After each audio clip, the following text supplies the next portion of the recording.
GSTR 1 की table 14 जो कि न्यूली इंट्रोड्यूस की गई है उसको लेकर अभी भी कुछ एम्बिग्यूटी बनी हुई है। इस वीडियो में हम वही देखने वाले हैं।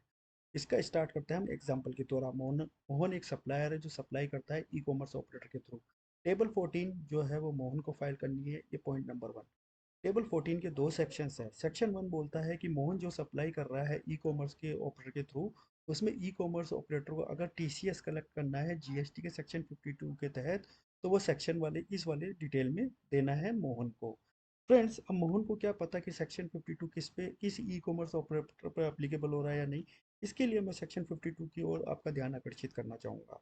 सेक्शन 52 बोलता है कि every electronic commerce operator not being a agent. तो यहाँ पर एजेंट को क्यों एक्सक्लूड किया गया है थोड़ी देर में देखते हैं। एक इलेक्ट्रॉनिक कॉमर्स ऑपरेटर है, उसमें मोहन सप्लाई करता है। अब सबसे पहले वो सप्लाई कौन सी होनी चाहिए? Taxable supply. अगर नील एग्जाम नॉन जीएसटी की सप्लाई करता है तो इसका मतलब सेक्शन 52 एप्लीकेबल नहीं हो रहा। Point number 1। Point number 2, taxable supply करता है, इससे रिलेटेड जो भी कंसिडरेशन आएगा वो कंसिडरेशन डायरेक्ट मोहन को नहीं आएगा रेसिपिएंट से। वो कंसिडरेशन जो है ई कॉमर्स ऑपरेटर के पास में आएगा। जब ई कॉमर्स ऑपरेटर उस कंसिडरेशन को मोहन को पेमेंट करेगा तो ई कॉमर्स ऑपरेटर उस पर टीसीएस कलेक्ट करेगा। अगर मैं इसको एक एग्जांपल के थ्रू समझूं तो मोहन एक सप्लायर है जो सप्लाई कर रहा है रेसिपिएंट रोहित को, लेकिन उसका मोड क्या है? जोमेटो। जब रोहित पेमेंट करेगा तो वो डायरेक्ट मोहन को नहीं करेगा, वो पेमेंट करेगा जोमेटो को। जोमेटो जब रोहित को मोहन को पेमेंट करेगा तो इस पे वो टीसीएस काटेगा। कमीशन एक्स्ट्रा तो वो काटेगा ही काटेगा, लेकिन जीएसटी पर्पज से इस पे टीसीएस काटेगा। तो इस तरीके की सप्लाई जो है इस वाले सेक्शन में आएगी। फ्रेंड्स, इस सेक्शन में आपको जो GST and wise summary e com की देनी है, और इसमें अगर आप कोई credit note debit note issue करते हैं तो उसका एडजस्टमेंट करना है। ध्यान रखिए कि ये जो डिटेल्स आप दे रहे हैं टेबल नंबर 14 के सेक्शन 1 में, ये कहीं ना कहीं आपके जीएसटीआर 1 की अदर टेबल्स में 100% आएगी। अब उसका रीज़न क्या है? मोहन एक सप्लायर है। मोहन जो सप्लायर है, रेसिपिएंट रोहित है, तो रोहित के पास में हमेशा मोहन की ही इनवॉइस आने वाली है। मोहन अगर ई इनवॉइस की कैटेगरी में आता है तो जब वो ई इनवॉइस जनरेट करेगा तो वो जीएसटीआर 1 के किसी न किसी टेबल के अंदर वो डिटेल चली जाएगी। तो यहाँ पर ऐसा होगा कि ये वाली जो डिटेल्स हैं इस टेबल में जो आप डिटेल्स दे रहे हो सेक्शन 52 वाली में, तो वो 100% आपकी किसी और जीएसटीआर 1 की टेबल में आएगी ही आएगी। फ्रेंड्स, क्योंकि वो और किसी टेबल्स में आ गई है, इसलिए ऑटो पॉपुलेशन इस वाली टेबल से जीएसटीआर 3B में कुछ भी नहीं होने वाला है।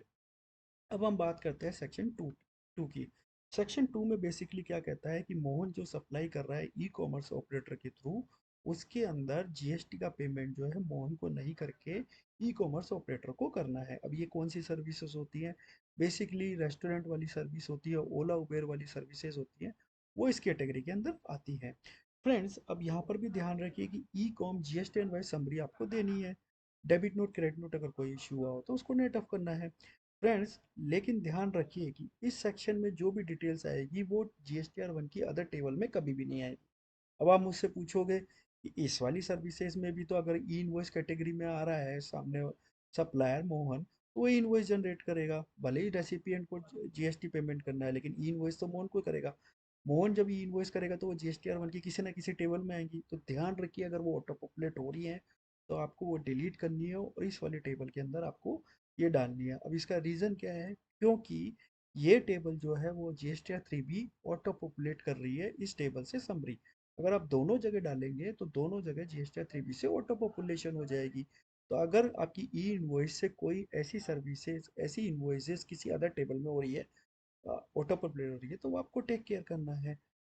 और इस तरीके से आपका डबल डबल कैलकुलेशन नहीं आएगा जीएसटीआर 3B में।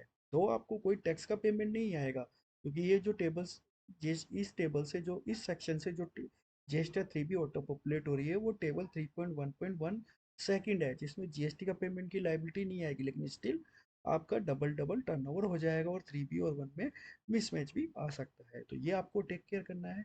ये टेबल नंबर 14 थी। टेबल नंबर 15 को हम आगे देखेंगे। ध्यान रखिए, ये टेबल 14 मोहन को फाइल करनी है, इसलिए मैंने ये टेबल नंबर 14 लिया। अगर वीडियो अच्छा लगा हो तो लाइक शेयर एंड सब्सक्राइब करें।